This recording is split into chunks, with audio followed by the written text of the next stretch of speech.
Most have now foreseen the newest teaser trailer, showcasing Five Nights at Freddy's 3, and the community now has some insight into what the game might potentially entail.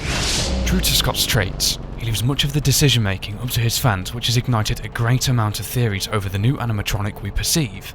By the end of this video, we intend to purge new concepts into the minds of avid theorists like ourselves and promote new ideas from various perspectives. Today, we bring you the top 10 theories about the brand new miscellaneous animatronic.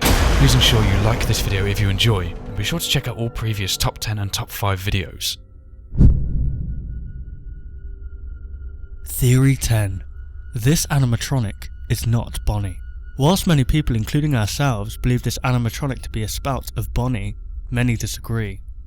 Whilst the animatronic contains many features that liken both animatronics together, there are still many differences that don't entirely add up to create a definitive conclusion. Theory 9. This animatronic is Bonnie. The alternative theory mirroring the previous one. Choose which one you wish to believe, if any at all. In a sequence of shots, we can see that the new animatronic possesses similar features to Bonnie, being the large ears. With these being placed with intent onto the head of the animatronic and knowledge to no previous Bunny animatronics other than Toy Bonnie, who is now within the box in your work area. This seems to be a strong possibility. Theory 8. The new character is still Golden Freddy. A third and final perspective on who the animatronic could be. Some still believe the new animatronic not to be new at all, but simply the rotted and decaying remains of what once was Golden Freddy. He is, after all, the only golden animatronic we know of currently. However, towards the end of the teaser we can see the dismantled body of Freddy Fazbear, yet the suit appears to be in good shape, meaning the Golden Freddy should by theory also be in an acceptable condition. So is this truly a new animatronic, or could it feature the remains of all combined?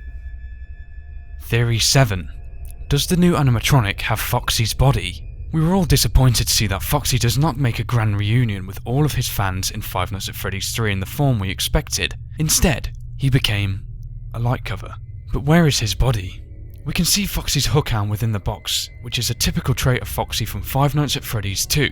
However, we know his build had changed from Five Nights at Freddy's 1 and 2, and also, it seems none of the Five Nights at Freddy's 1 characters are within the box of parts. Could Foxy's body be the key build of this new animatronic, or does there exist somewhere a headless Foxy? Oh my. Theory 6. Multiple versions on the animatronic. This theory is a very interesting one indeed, and is also very creditable. We know the animatronic to have a set list of specific features. However, in the I'm Still Here image posted on Scott's website, we see the same new animatronic but with sharp teeth, much alike Foxy. This could mean one of two things. This animatronic has changeable design, meaning we will see many variations of it, or there could be more than one. You decide. Theory 5. The cameras track the new animatronic. This appears to be more of a game mechanic in relation to the new animatronic and its whereabouts. One image exists that shows the new animatronic peering round a door frame. If we look into the bottom right of the screen, we can see what appears to be brackets around this camera selected.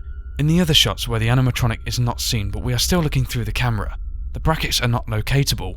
Is this in place to alert the player to the whereabouts of the animatronic? Theory 4.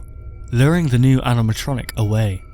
On one of the various screenshots released onto Steam, one possesses a presumably new night guard overseeing a monitor showing total failure.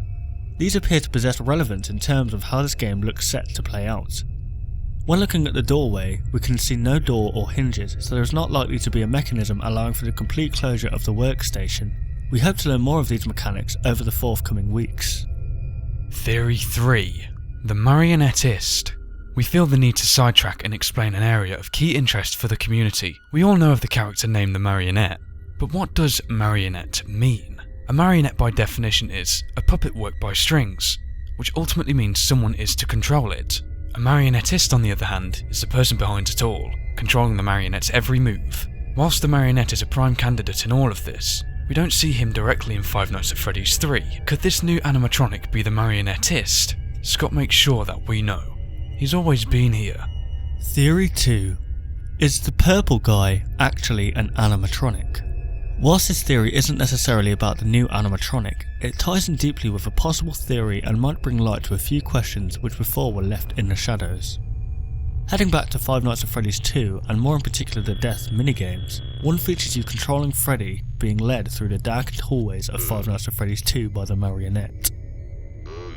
Occasionally we can be stopped by a purple guy holding what looks to be a phone. He has the iconic white pupils of which the animatronics also possess, but only when malfunctioning from some kind of manifestation. What if this is actually an animatronic and not the phone guy? His proportions appear incorrect to that of a human, and so we digress onto the final theory which builds on this to an uncomfortable standpoint. Theory 1. The purple guy is the new animatronic. We feel we need to stress that we also believe this theory to be highly contradictive, but it makes too much sense for it to not have some truth within. If we look at the Five Nights at Freddy's 2 purple guy's overall build, it matches that of the new animatronic to an uncomfortable degree. With the elongated neck, rounded head and wide smile, it seems to all but point us to this character. But the main question is, what about the colour? When looking at the new animatronic, we can see he is definitely damaged to say the least. Yet where the various damage looks to have been done, we see no visible discoloration or chippings off the paint. This could possibly mean he was repainted over after found in his damaged state. What's more stifling is how the wiring appears to follow the same style as human tendons, arteries and veins. Was the purple guy of Five Nights at Freddy's 2 in fact a purple animatronic? And was he the ultimate cause of everything? Thank you for watching our latest video. If you enjoyed the content, be sure to show your appreciation by liking the video. To stay up to date with all upcoming content, be sure to subscribe